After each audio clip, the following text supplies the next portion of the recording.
day 10 of the vlog challenge, and this is a late night workout. So we're gonna switch things up and we're gonna do a Q&A.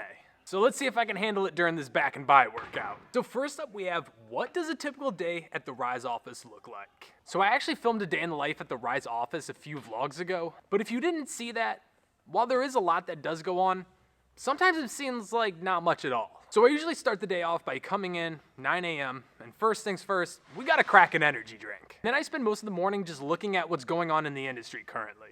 And then from there, it's usually a mix of taste testing, filming videos, or working on new formulas. And in all honesty, outside of those things, it's usually just me sitting at my desk. How to improve breathing while running? This one is probably the most popular question as far as running goes, and the answer is pretty simple. It's practice, but at the same time being smart about practice. The general rule of thumb is about 80% easy running and about 20% intensity. And when I'm talking about easy running, we're talking about a 3 to 4 RPE, which is your rate of perceived effort. And that easy running is how our bodies increase cellular respiration, also known as how well we use oxygen. So the easier you run and the more you do it, the better your breathing gets. I know it's boring, but that's the effective answer. What kind of lifting do I do while training for long distance running? Now, a lot of people have that preconceived notion that you need to do low weight, high rep. And that's exactly the opposite of what you want to do. Because running is considered an endurance exercise, you're pretty much working muscles in an endurance aspect. And if you were to do low weight, high rep, you might as well just do more running. So you actually need to do the opposite of that. Lower rep,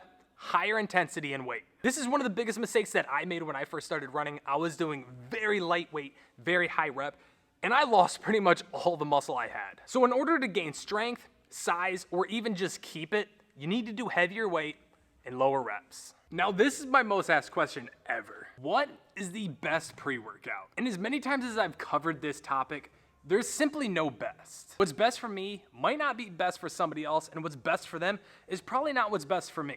Just a few things to take into account that might make the best differ is price, formula, and what are you using it for? And what's best can constantly be changing. I can always give a recommendation based on your specific needs and goals, but without any background info, it's hard to say what's best. What are my top 3 most used Rise pre-workouts? With my current style of training and in order, right now we would go Element Blue Raz Ring Pop, Godzilla Just One Scoop Blackberry Lemonade, and lastly, the classic Loaded and Cherry Ring Pop. What is in my gym bag? So to start off, I always wear them to the gym. They end up in the gym bag, the Birks. Next up, we have some sort of pump cover. Right now, we have the Cloud Foam long sleeve from Young LA. This material, elite. Next, we have some wrist wraps because those boys are always hurting. In the side compartments, a backup heel mix always. Some sort of backup pre-workout. I don't know what's in here right now, but we have Noxygen pump capsules. And we have the classic Cherry Ring Pop Loaded. And for headphones, I get this question all the time. They are the Powerbeat Pros. Literally the only headphone that I can run and lift in and they don't fall out. Got a little hidden compartment, some electrolytes. And that's it. Not a ton, but pretty much everything I need. Is this what I thought I'd be doing years ago? Yes and no. Did I think it'd be here at Rise and in Texas? Absolutely not. As far as the social media aspect goes, I knew that I always wanted to do that, but I didn't know exactly what I was gonna be doing with it. And I've been in the supplement industry for about 7, 8 years now. Most of it was in the retail side, and I do remember talking to people, customers specifically, that one day I was gonna be developing products for a company, and that's what I do now. So developing products and social media, yes, I always wanted to do it. Did I think I was always gonna do it? I don't know. I don't know if I believed in myself that much, but I did take the leap, I took the effort, I ended up here, but this is actually more than I ever expected. Do you genuinely like the fitness industry? That's a loaded question. You know, the simple answer is, overall, yes, I really do like this industry. But just like any industry, there's a ton of negativity that goes on in it. And especially in the influencer space, there's a lot of it.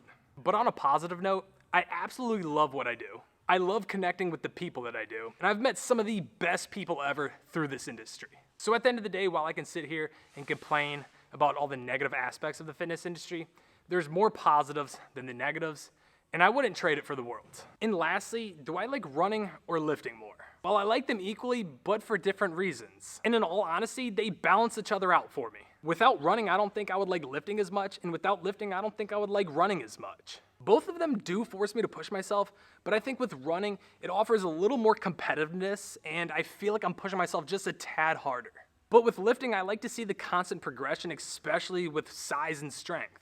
But both of them make me extremely happy and give me a sense of peace for the day. It is extremely hard to pick if I could only pick one. So that's it. Hopefully I answered some questions for you guys. Thank you for watching. Vlog 10 is done. And remember, life is beautiful.